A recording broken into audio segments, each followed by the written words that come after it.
Welcome to Cleopatra, Queen of Egypt.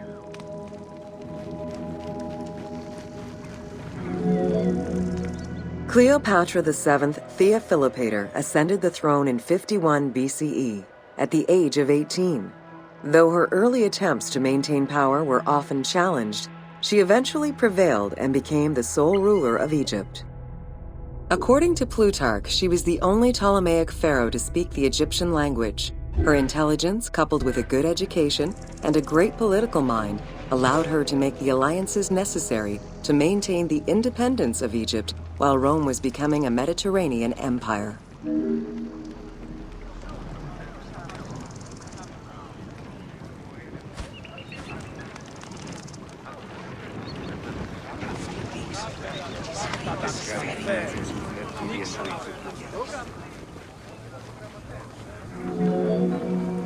It is important to understand that Cleopatra's knowledge of Egyptian language and keen understanding of the culture allowed her to make powerful ideological referents that resonated with ancient Egyptians.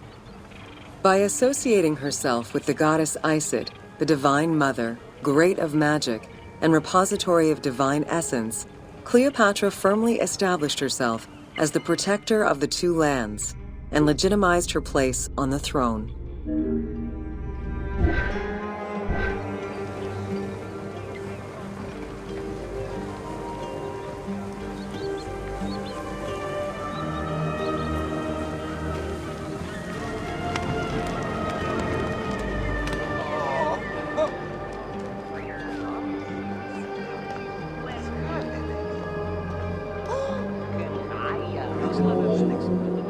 Upon his death in 51 BCE, Ptolemy XII Aulus bequeathed his kingdom to his daughter and eldest son, Cleopatra VII and Ptolemy XIII.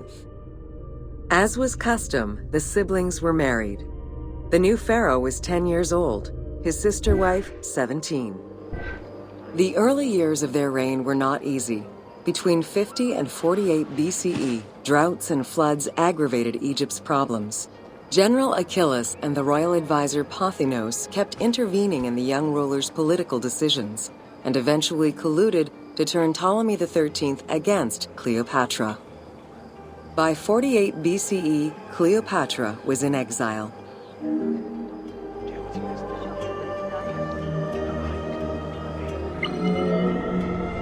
During Cleopatra's exile, the Roman Empire was not without its own internal conflict. Caesar and Pompey were at war with one another, and after his defeat in 48 BCE, Pompey fled to Alexandria in the hope of finding refuge. This turned out to be an unwise decision. Listening to his advisors, Ptolemy XIII elected to have Pompey assassinated, his head kept as a gift, in the hopes of acquiring Caesar's favor. This gambit backfired. Instead of earning approval, the murder of a Roman greatly angered Caesar.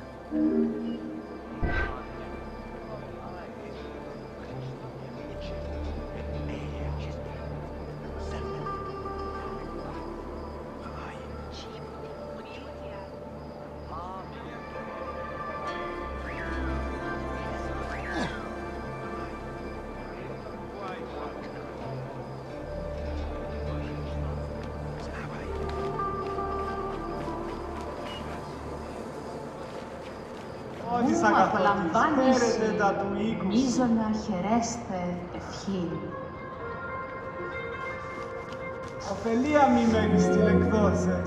Cleopatra, aware of Caesar's anger against Ptolemy for the murder of Pompey, decided to take advantage of the situation.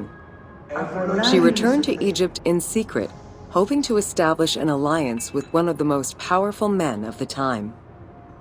Outside of the legend, where she had herself smuggled into his quarters in a carpet, what exactly happened during that fateful meeting remains a mystery. However, Caesar seemed to see a better ruler for Egypt in Cleopatra than in her young and too easily influenced brother. Invoking Ptolemy XII's will, Caesar attempted to mediate peace between the siblings.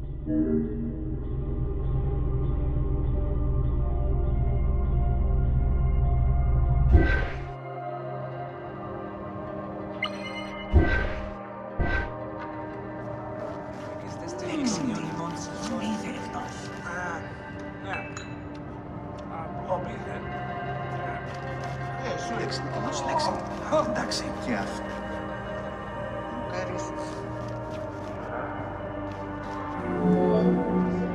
Ptolemy XIII was enraged by the turn of events, and his advisors were none too happy to see Cleopatra return.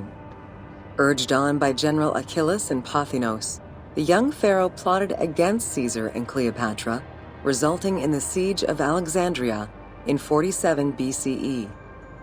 It was in March 47 BCE that Caesar defeated Ptolemy XIII's forces. The young pharaoh drowned in the Nile after having fled the battlefield. With her opponents dead or powerless, Cleopatra married her other much younger brother, Ptolemy XIV, and finally claimed the throne of Egypt for good. The end of the Alexandrian War also cemented the romantic and political alliance between Cleopatra and Caesar.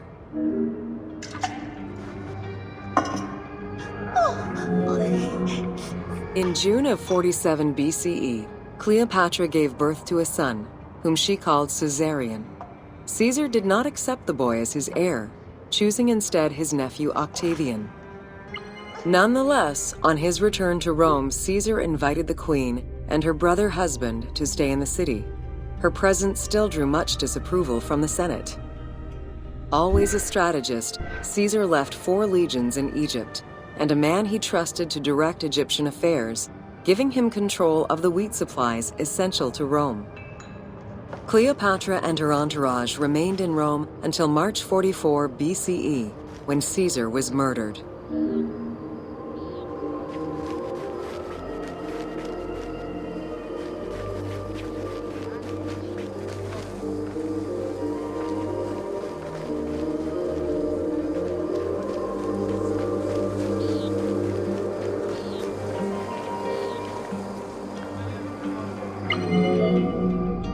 Caesar's most faithful ally, Mark Antony, often visited the Queen of Egypt during his stay in Rome.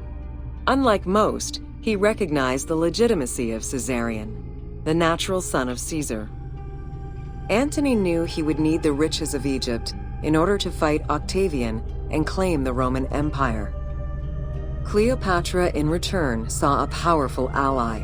In the winter of 41 BCE, she arranged a sumptuous tour of Egypt by boat to show Antony the wealth of her country and the power she held as its ruler.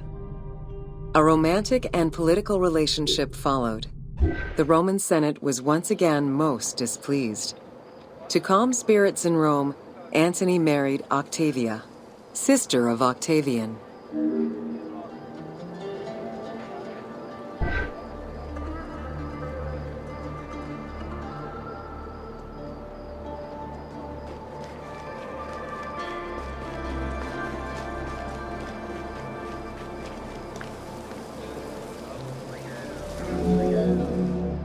Despite his marriage to Octavia, Antony remained Cleopatra's lover, and she gave birth to their children.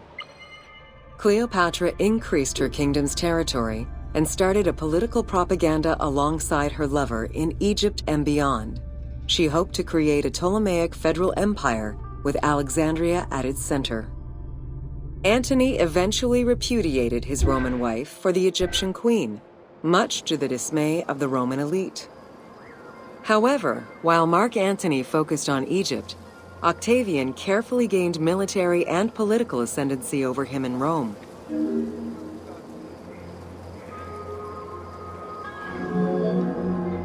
Octavian managed his own propaganda campaign and succeeded. The Roman people hated Mark Antony and Cleopatra. To avoid the censure still inherent in attacking a fellow Roman, Octavian simply declared war against Egypt. Rome's power still reigned supreme. The powerful Egyptian fleet, led by Cleopatra as well as Mark Antony's forces, were defeated in 31 BCE in Actium.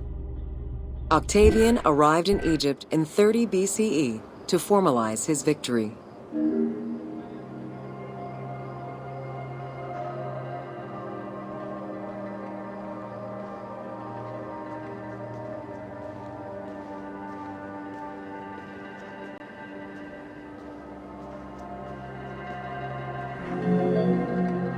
The following events remain difficult to confirm due to the many versions and legends around them. It is believed that after hearing a rumor about Cleopatra's suicide, Mark Antony committed suicide himself. He was brought to the queen as he slowly passed away. Knowing that Octavian would have her chained and paraded through Rome in defeat, Cleopatra planned her own suicide. She most likely killed herself with arsenic, though admittedly the version where she uses an asp to deliver a fatal bite may be considered more dramatic. What happened to the body of Cleopatra is still a mystery.